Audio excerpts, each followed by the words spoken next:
Hey everybody, welcome back. In this video, we're going to be exploring Kyoto and asking, where are all the colors? This former capital of Japan is a true showcase for the country's rich traditions, and it was fortunate enough to avoid heavy bombing during World War II. This means that many of its historical buildings have been preserved, making it a special place to visit.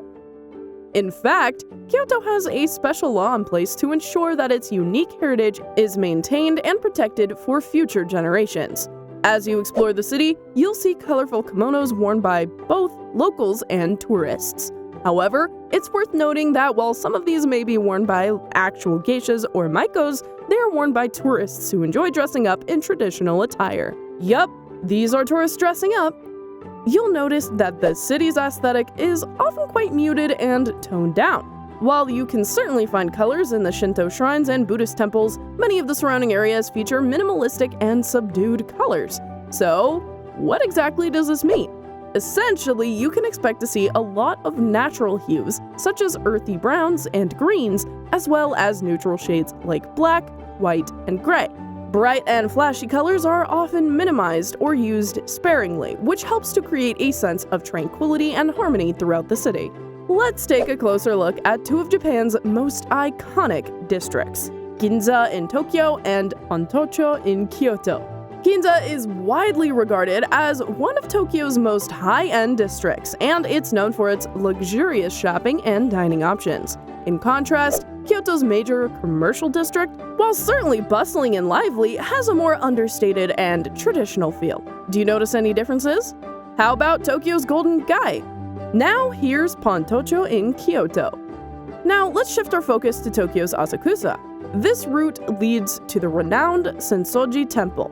On the other hand, Isaka is located in Kyoto, and the path leads up to the famous Kiyomizudera Temple. The introduction of the landscape law in Kyoto in 2007 resulted in a transformation of its outdoor advertising. A comparison of the picture of the Gila Matsuri before and after clearly shows how the city has changed. In recent years, the city has officially acknowledged that due to changes in Japan's social and economic circumstances, Kyoto's distinctive landscape is gradually disappearing, resulting in the loss of valuable scenic resources like machiya houses and the views of three mountains that have nurtured the city's traditional lifestyles and culture. The 2007 landscape law encompasses not just regulations concerning building height, architectural design, and sightlines, but also imposes more stringent regulations on outdoor advertising. Each of the 21 areas in Kyoto has its own specific regulations. However, as a general rule, the main business and commercial districts located in the city center are the least regulated. As you move away from the city center and towards the three mountain ranges, the regulations get stricter. Consequently, taller buildings and larger signs are more common in the city center, while further away from it you go, the smaller the buildings and signs will be due to the stricter regulations. The ultimate goal is to achieve harmony between outdoor advertisements and the city's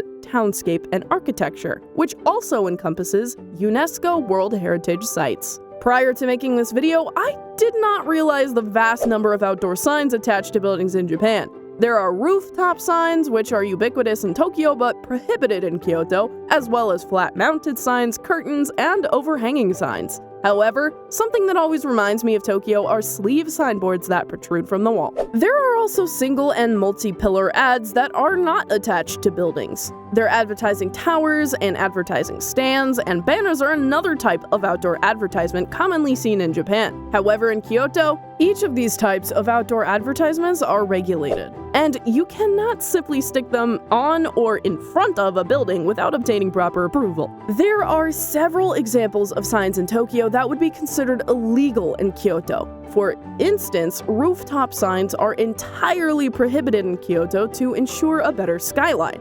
Flashing lights and moving lights are also prohibited. As per regulations, signs must be set at the bottom 2/3 of a building or by regional standards, whichever is lower. Additionally, in some areas, signs protruding beyond road thresholds are prohibited to open up the sky above roads. Signs that overlap with window openings and walls are not allowed as they detract from the building design. Therefore, such signs are prohibited. Each area has limits on the size of signs, but what makes it visually unique is the rule about the colors that can be used. Technically speaking, Kyoto uses Mansell color system to designate which chroma levels for which hues are acceptable. Generally, lower chroma levels on the left are acceptable, while higher levels on the right fall into the regulated or prohibited range. In simpler terms, the use of colorful colors is generally not allowed, and Kyoto's sign colors tend to be more muted and subdued compared to other cities. Some areas are more lenient, while others are stricter. Therefore, even the same businesses will have different signs depending on where they're located. Even worldwide companies with trademark logos and designs need to change them to be more appropriate for Kyoto. Let's take the Times parking logo as an example. In certain areas, letters or symbols can use restricted and prohibited chroma levels, but they can only make up 30% of the sign. Therefore, with this colorful logo, they shrank it down and added a lot of white space to make it compliant with regulations. However, in some areas, chroma levels are more restrictive, resulting in the logo being mostly gray and black. Now, let's take a look at Sukiya, which usually has a very bright and colorful logo. In some areas, certain colors are prohibited when using as background color. Another example is 7-Eleven. A store in Tokyo looks different in Kyoto due to certain regulations. When compared side by side, I notice 3 immediate changes. There's no green border around the logo, thinner horizontal stripes, and no background behind tobacco, alcohol, and ATM. The store is located in a less regulated area of Kyoto, so they are allowed to use high chroma levels, but they must limit it to a percentage of the total sign area.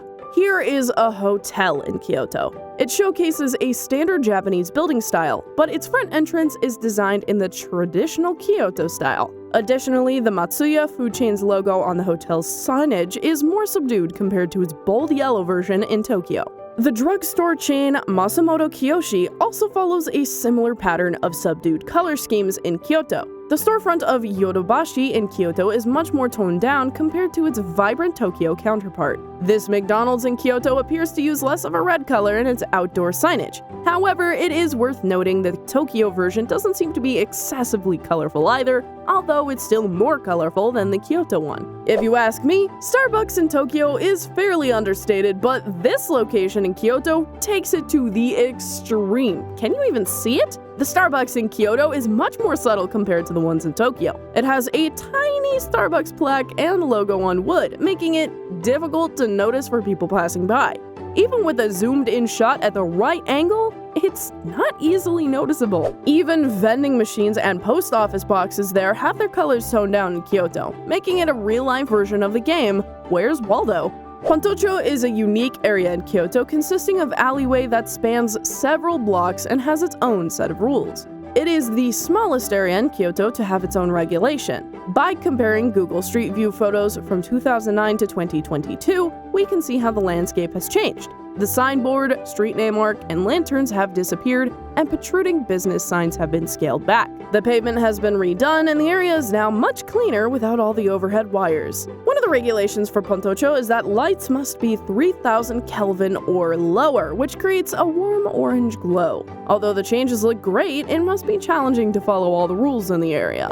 The Landscape Council recognizes and rewards those who abide by the rules with awards and accolades. These awards are given to businesses that showcase outstanding designs that follow the regulations. Even the nearly invisible Starbucks. And Sagawa, the mail delivery company, received awards for their exceptional designs that comply with the regulations. However, if a business violates the regulations, they may face severe consequences, such as a jail term of up to 1 year, a fine of 500,000 yen, approximately $4,000, and public exposure of their name. In addition, the authorities will remove their signs. A business that violated the rules was Love Will Tell, which featured big cat images that did not conform to the regulations and had to be removed. While I found the cats cute, it highlights the subjectivity of what is considered tasteful. However, there is a provision in the rules where businesses can apply for special permission to deviate from them. Although I appreciate the design changes that Kyoto has implemented, I don't believe that this approach would work well in all areas of Japan, as it may impede the emergence of new designs and styles. Furthermore, some of the most recognizable Japanese landscapes, such as Shibuya, Scramble, Akihabara, and even the famous Golden Poo building, which would be deemed illegal in Kyoto under these regulations. Nonetheless, I would love to hear your thoughts on Kyoto's design aesthetics. See us on the next video, and don't forget to like and subscribe to help me out. It would be most appreciated.